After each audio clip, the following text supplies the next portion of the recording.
acá lo que está más allá es una hernia, esta es una hernia del estómago, y aquí el esófago se puede ver unas lesiones un poco rojitas, debería ser todo rosadito, como de una manera muy regular. Es un hombre de 33 años que vino a la consulta hace unos años y su cuñado, un médico, le hizo la endoscopía y en las zonas rojitas que ustedes ven, ¿no es cierto? Le tomó biopsia en esta zona rojita acá, que está por encima de la hernia, en esta otra zona rojita también, ¿no? Se llama eritema parcial en un esófago de Barrett. Y entonces, cuando le tomó la biopsia, salió displasia severa. 33 años, le dijo, mira, ¿sabes qué? O te operamos o hay que hacer algo. La vida lo llevó a Estados Unidos y resulta que, ya olvidamos eso, ponemos la siguiente. Se fue a Estados Unidos a radicar y regresó 3 o 4 años después, sí. Y 3 o 4 años después regresó con un adenocarcinoma de esófago. Es decir, todo esto de aquí es un esófago de Barrett. El eritema era una displasia severa y en 3 o 4 años después el hombre ya a los 38 años tenía un cáncer.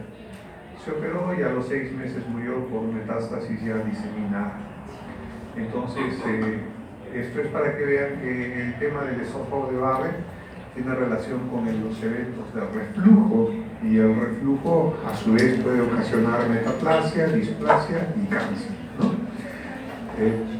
Vamos a poner otros videos. Entonces, la clase de ahora es una clase sobre reflujo. Mañana sí le pediría al delegado o a la delegada que me consiga el micro temprano. Tengo 2 clases, una de dolor abdominal y una de hemorragia digestiva. Entonces, si por favor antes de la clase me pueden conseguir el micro para...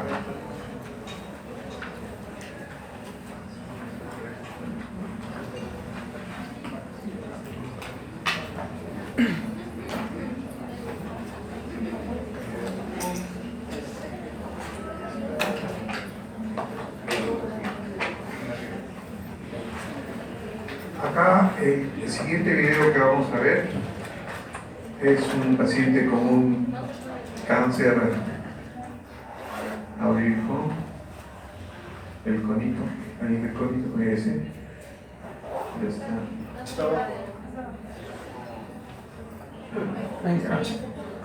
Entonces, frena cuando te digo, por favor. Ahí, exacto, muy bien. Entonces ustedes ven el esófago. Pero a diferencia del otro caso que vimos displasia y luego vimos el cáncer, acá ustedes ven erosiones. Miren cómo debe ser la mucosa normal del esófago y miren cómo hay un esófago cuando está lacerado, erosionado. Las erosiones son como úlceras superficiales. Sigue avanzando. ¿Notan? Frenamos acá. Erosiones. La mucosa debería ser así rosada. Y estas erosiones son consecuencias del reflujo, es decir, se lacera la mucosa. La clase de reflujo, pero estamos viendo entonces 2 consecuencias directas. Una es el cáncer, cuando el reflujo sigue, viene la metaplasia, viene la displasia y el cáncer, y el otro es cuando hay una esofagitis severa, que no te vas para el cáncer, pero que te hace la vida cuadritos, ¿no? Pasamos a la siguiente diapositiva, salimos de esta. Vamos a esta diapositiva, es esa de allí. Igual, acá entramos a un esófago, este no tiene cáncer, ¿no? Pero sí tiene una esofagitis. Estamos ahí en el esófago, estamos avanzando con el endoscopio. Miren, seguimos avanzando.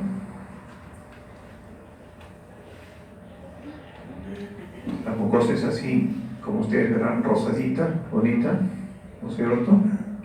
Ahí se ve una mucosa bonita, pero si seguimos avanzando van a ver cómo se presenta. Ahí están viendo, ¿notan? Ahí está. Con toda claridad se ve el esofagitis erosiva. ¿Ven? Acá, ¿no? Ya si no ven, cámbiense de profesión, ¿no? Porque quiere decir que no están diseñados para médicos. Acá ven, ¿no es cierto? Están a tiempo, no hay problema. Listo. Entonces ya estamos viendo las dos, ¿correcto? Acá arriba también, ¿no? ¿Ven? Ya, ese es el estómago, ahí está ahí. Este es bilis. Y hacemos así. Y la succionamos, ¿no es cierto? Ya, sácala. No te emociones, saca un ratito. Ahora vamos a subir.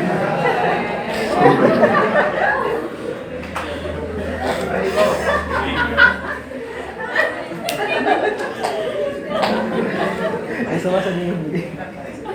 El URP 1510 del 19. No. Dos más. Esa de ahí.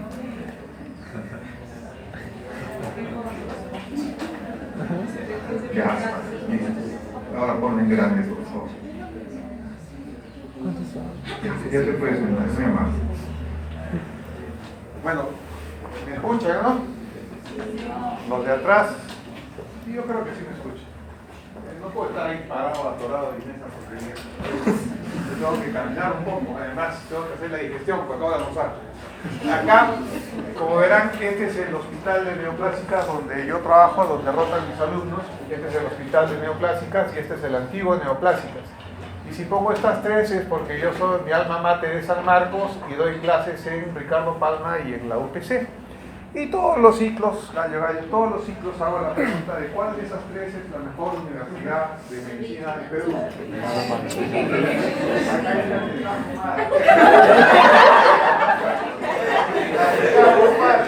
Negativo, la siguiente. San Marcos, pues. San Marcos. La UPC te está fumando Huacatay. No.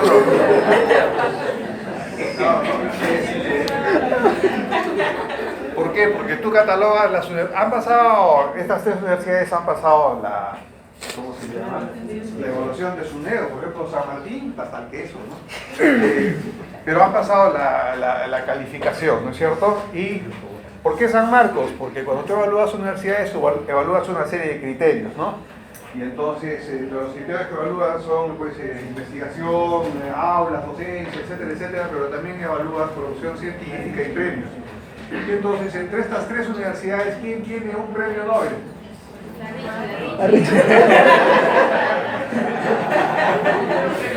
Entonces, San Marcos.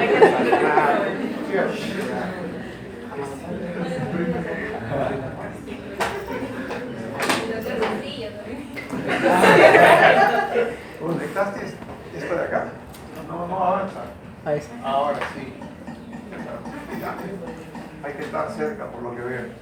Entonces, el reflujo. Hemos visto las consecuencias del reflujo, el cáncer, la displasia, hay presencia en uno de los pacientes, el primer paciente una hernia y la esofagitis erosiva, pero el reflujo es, conceptualmente hablando, el reflujo es presencia de contenido gástrico en el esófago y nosotros normalmente tenemos reflujo.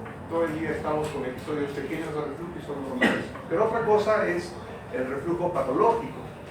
Es un trastorno relacionado a presencia de material gastroduodenal en esófago y que te alteran la calidad de vida. El esófago nosotros lo catalogamos en el esófago superior, esófago medio y esófago inferior. Esfínter esofágico superior, esfínter esofágico inferior, ¿correcto? Así lo catalogamos. Y acá ustedes han visto la endoscopía, pero cuando vemos en las fotos, vemos unas fotos muy bonitas de la mucosa del esófago que recuerdan una foto de ojo, ¿no es cierto? Muy bien, entonces definición. En la definición tenemos que el reflujo gastroesofágico es un evento fisiológico. Sin embargo, el reflujo patológico sí que altera la calidad de vida. ¿De acuerdo? Entonces, a eso se denomina enfermedad por reflujo gastroesofágico o ERGE. La esofagitis por reflujo es lo que hemos visto, es decir, es la consecuencia del reflujo patológico. Pero ojo, podemos tener enfermedad de reflujo sin esa presencia de erosiones, sin esa presencia de ulceraciones, ¿de acuerdo? O sea, existe reflujo con erosiones, pero también existe un reflujo sin erosiones. Fisiología. Les estoy diciendo que el reflujo gastroesofágico es un proceso fisiológico normal, ¿correcto? Y normalmente dura unos pocos minutos y suele ser postprandial. Ese reflujo es normal.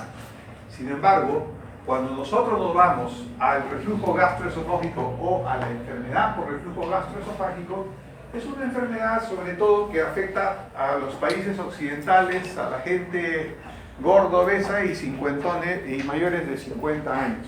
Entonces, esa es una de las características del reflujo. Por eso es que el reflujo, no sé si alguno de ustedes conoce Miami o conoce alguna ciudad del sur de Estados Unidos, ahí se ve realmente gente obesa, ¿no es cierto?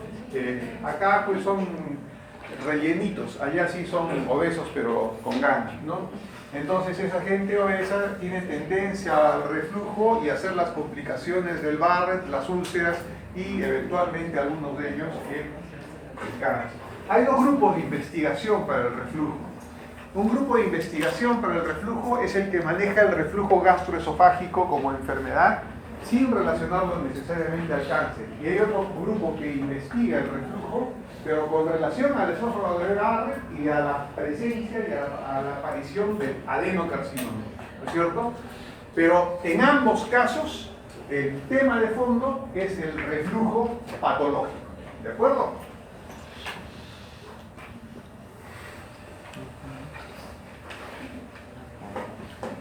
Hay los factores defensivos y los factores agresivos. Los factores defensivos, ¿no es cierto?, es el peristaltismo y una mucosa sana. Los factores ofensivos o agresivos, aunque ustedes no lo crean, es la acidez, es el ácido, es la pepsina, las sales biliares, que en circunstancias normales no deben estar en contacto frecuente y permanente con el esófago. El esófago no está diseñado para tener una presencia permanente y constante de ácido de bilis, ¿no es cierto? ¿Qué sucede? Sucede que nosotros producimos aproximadamente cada 8 horas una cantidad significativa de ácido, de saliva, de jugos biliares, de jugo pancreático, que está diseñado para que cada 8 horas, como estamos diseñados, ataquen el alimento y se produzca la transformación de los mismos para la alimentación. ¿Y eso sucede contigo o sin ti? ¿Alguna vez su enamorado o su enamorada les ha dicho eso? Hoy es contigo o sin ti, ¿no es cierto? Ya. Para que entiendan, pues, es decir, coman o no coman, el organismo produce a las 6, 7 de la mañana bilis, jugo gástrico, jugo pancreático, etc. Almuercen o no a la 1, 2 de la tarde. Y ahí vienen las enfermedades, y ahí viene la medicina. Una de las primeras cosas que tenemos que hacer los médicos es disciplinar al paciente en el horario de los alimentos. ¿Por qué? Porque si no, ese jugo biliar, ese jugo ácido, te va a atacar a ti si no ataca al alimento. Un concepto tan sencillo, tan elemental, la disciplina, ¿no es cierto?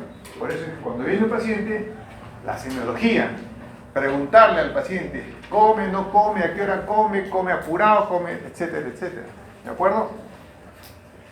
Yo como sanmarquino he comido en las peores porquerías del mundo. ¿Qué peor lugar que la muerte lenta, al lado de la morgue? ¿No es cierto? Ahí yo una vez fui, nunca más regresé. Fui porque unos amigos me dijeron, vamos, y dije, ¿qué voy a ir a esa porquería? Acá hay unos kioscos, o yo en mi mochila traía pues mi tupper, ¿no? Pero no me animaron. Entramos, hice cola. ¿Para qué entramos? En plena comida era la época de Sendero y de RTA. Así que estábamos comiendo y se subieron a la mesa 2 fulanos. Compañeros, todos callados. Y empezaron a hablar de la lucha revolucionaria y todo eso, así que ni me acuerdo qué comí, pero no regresé nunca más. Pero sí comía a mis horas, lo que sí sabía era que yo estaba diseñado para comer a mis horas. Y eso me ha durado pues hasta ahora. Y ustedes tienen que estar diseñados para hacer eso, porque tienen que ser el ejemplo a sus pacientes. Ustedes pueden aconsejar bien a sus... No hablo de sus hijos, no me interesa, a sus pacientes, ¿no es cierto? ustedes van a poder recomendar bien a sus pacientes con el ejemplo de su vida. Pues si usted es un cerdo y le dice a su paciente baje de peso, tiene reflujo, ¿con qué cara? ¿No es cierto? Entonces, ese es el punto. Si a ustedes le dicen a sus pacientes, haga ejercicio, lleva una vida sana, la pregunta es como un espejo. Oye, hago ejercicio, como mis horas, llevo una vida sana, manejo bien las emociones, manejo bien el equilibrio. De ahí debe partir la medicina, doctores, de uno mismo, no del paporreteo, doctores. La barrera anatómica que conocemos, ¿no es cierto? El esfínter esofágico inferior, el diafragma, ¿correcto? Y si se dan cuenta, acá hay un ángulo. Los que rotan conmigo en el INEN, esos privilegiados, ¿no es cierto? Se han dado cuenta que los residentes son pues unas reses, ¿no? Pero siempre se les explica. Tú cuando entras del esófago al estómago, entras así en línea recta. Pero cuando llegas a la unión del esófago con el estómago, doblas a la izquierda. Hay un ángulo. Hay un ángulo. Ese es el ángulo de Gis. Y doblas a la izquierda, te quedas un rato, te pones otra vez a la derecha, haces así, soplas y avanzas con el endoscopio. Son conceptos pero de semiología, endoscopio. Si quieran hacer plata en el futuro, gastroenterología, siempre y cuando se compren sus equipos, porque si no, no van a hacer plata. Entonces, el aclaramiento del esófago consiste en el vaciamiento del mismo, ¿no es cierto? Y la idea del organismo es tender siempre a la neutralidad. La resistencia del tejido, ¿qué les voy a hablar a ustedes de fisiología y histología? Ustedes saben que hay una defensa preepitelial, una defensa epitelial y una defensa postepitelial, ¿correcto? Eso. Entonces, la fisiopatología, tenemos que la fisiopatología de la enfermedad del reflujo gastroesofágico es multifactorial. Tiene que ver con la incompetencia del esfínter, el aclaramiento, presencia o no de hernia y qué volumen es el que usted está sacando del esófago. ¿De acuerdo?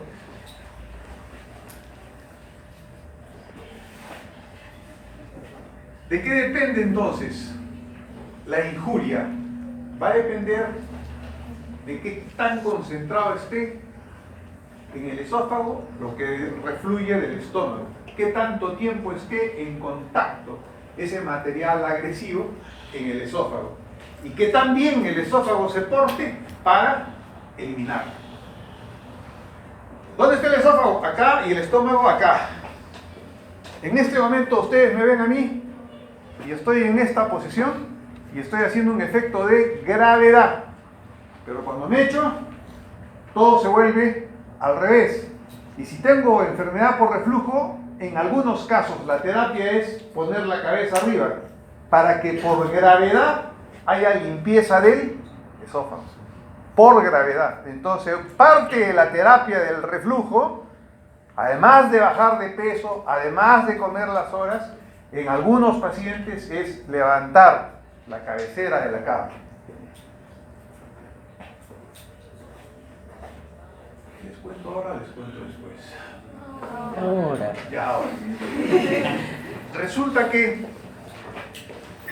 yo he atendido gente pobre como ustedes, pero también presidentes, congresistas, presidiarios, curas, negros, chinos, homosexuales, lesbianos, presos, todos. ¿No es cierto? Porque ahora hay un viejo lesbiano, ¿no es cierto? Entonces, yo me enteré de eso leyendo El Comercio, ¿eh? No porquería, El Comercio, viejo lesbiano. Debe existir. Entonces, a lo largo de mi vida he tenido la oportunidad de trabajar en el Seguro Social, donde me formé. Rascan ustedes, ahí sale Rebagliati. De ahí pasé 1 año y medio a Marina, rascan ustedes el ancla de la Marina, ¿no? Y ahora estoy en el INEN, rascan y sale un cangrejo que se los come con el cáncer, ¿no? Entonces, como verán, he trabajado en varios lugares, en la clínica Ricardo Palma, 17 años, ¿no? Y entonces, te da oportunidad la vida, a mí me la dio de trabajar con diferentes tipos de pacientes. Pero me han sucedido algunas curiosidades y sobre esto sí tengo una anécdota mega simpática. En el INEM, como saben, va la gente pobre, la gente que tiene CIS, y va la gente pobre y realmente pobre.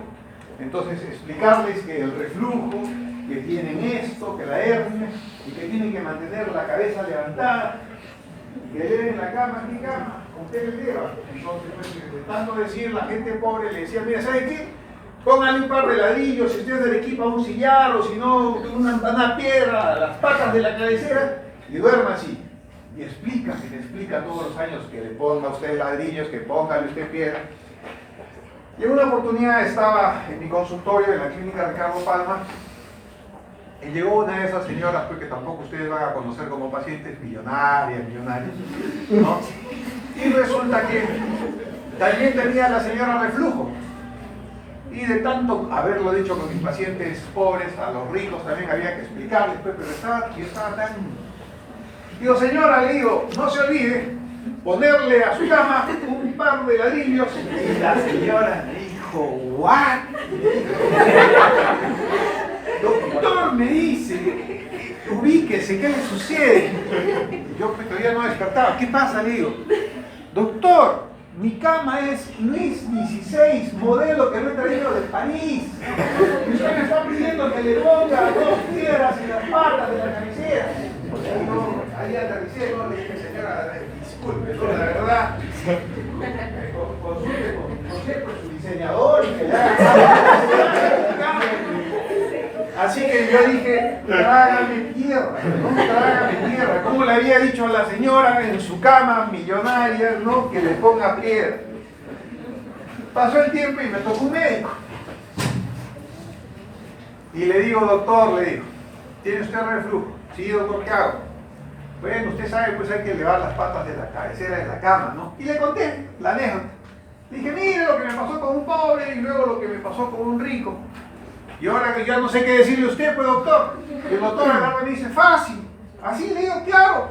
Yo le pongo 2 libros de testícula también. Genio. ¿No? Claro, esa porquería la pone ahí en la pared. Entonces, regresamos al punto. Los factores protectores, los factores agresivos. Cuando hay un desbalance, viene la enfermedad. En la barrera antirreflujo, el esfínter esofágico inferior es clave, el diafragma naturalmente y el ligamento frenoesofágico. Cuando hay una hernia, evidentemente hay una posibilidad mayor de reflujo y daño, como vimos en el primer caso, que el muchacho tenía la hernia y acá tenía la esofagitis, ¿correcto? Entonces acá tenemos la bilis, el ácido, la presión intraabdominal, la distensión que tiene que pelear con, ¿no es cierto?, el peristaltismo y la salivación. De ese balance viene el reflujo fisiológico o el reflujo patológico. Esta. ¿Cuál es el síntoma típico, característico de la enfermedad por reflujo cuando este síntoma existe? Es la pirosis. Es la pirosis. ¿De acuerdo? O sea, el síntoma típico de la enfermedad de reflujo es la pirosis. ¿De acuerdo? También hay regurgitación, disfagia. Síntomas atípicos. Nosotros vivimos del hipo, de las náuseas, de la odinofagia. O sea, ahora los otorrinos, los pediatras, los dermatólogos, todos ellos nos hacen interconsulta. ¿Por qué? Porque a veces por problemas de la voz, de la ronquera, de la garganta, tiene que ver como una consecuencia del reflujo. Casi el 30 a 40% del asma en niños lactantes son por reflujo. ¿De acuerdo? Antes se pensaba que tanto asmático. No, echan a la guagua, se traga la leche, se la ponen en los bronquios y están con reflujo. Y es básicamente un tema no de asma, sino de reflujo. ¿De acuerdo?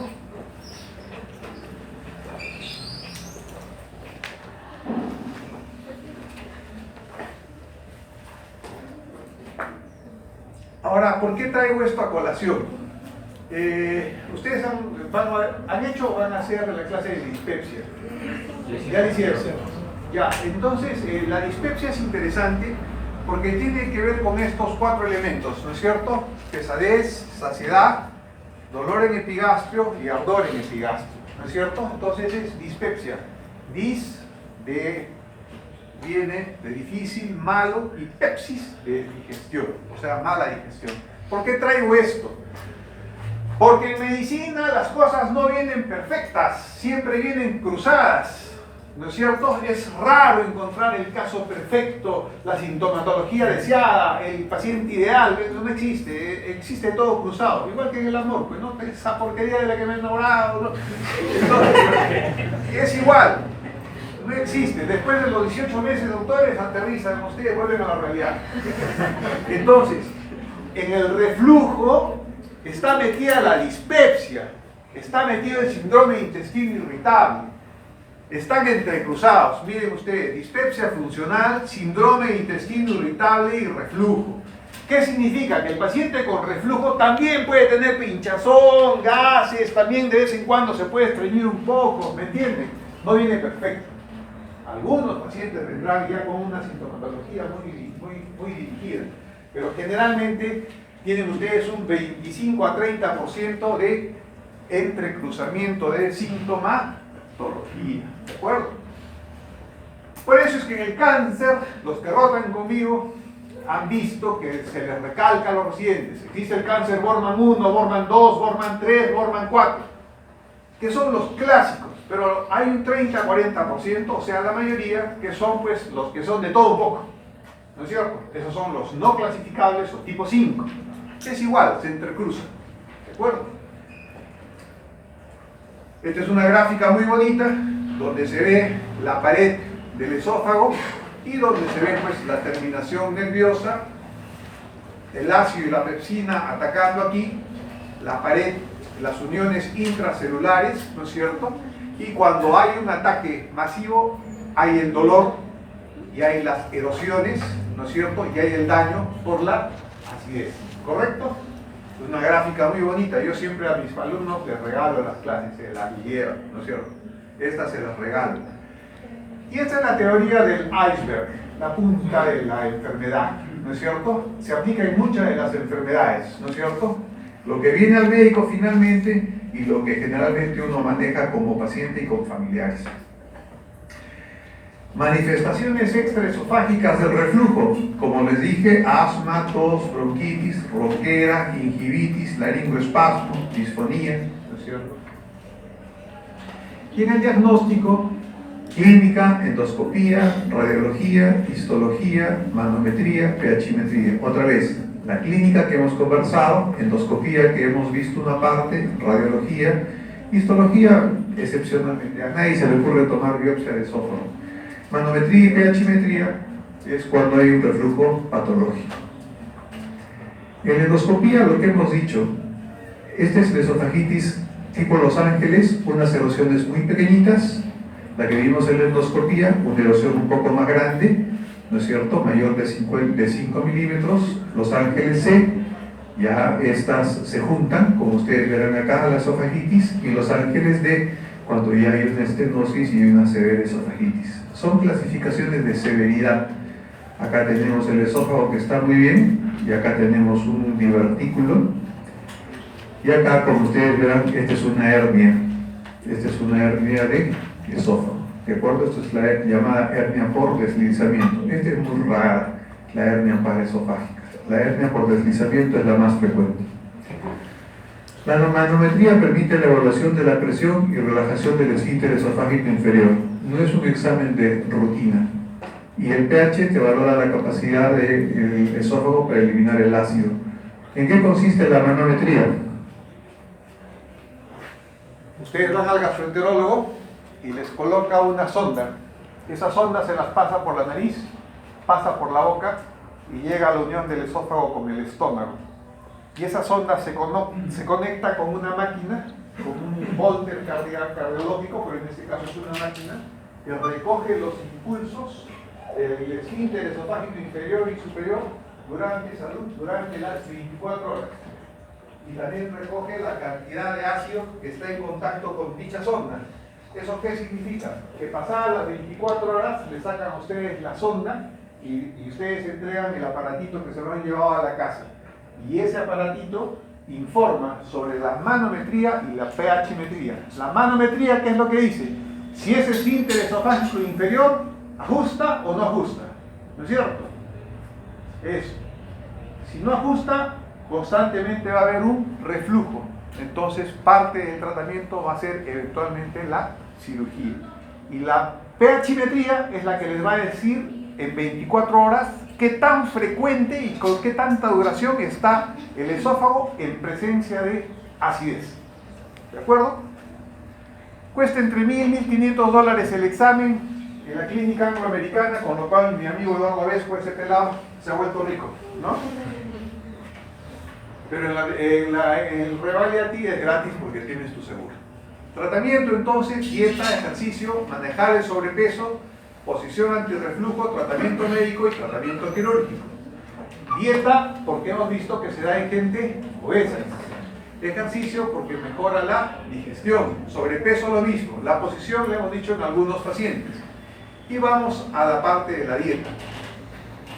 Café, cítricos, cigarrillo y alcohol. Los que sufren de reflujo, nosotros los recomendamos a los pacientes que traten de comer temprano, algo ligero en las noches. Es decir, su desayuno y su almuerzo debe ser normal, pero en la noche, si se acuestan a las 9 o a las 10, deben comer algo ligero a eso de las 6 o 7 de la tarde. ¿Para qué? Para que cuando ya estén en pleno sueño no tengan el problema de reflujo.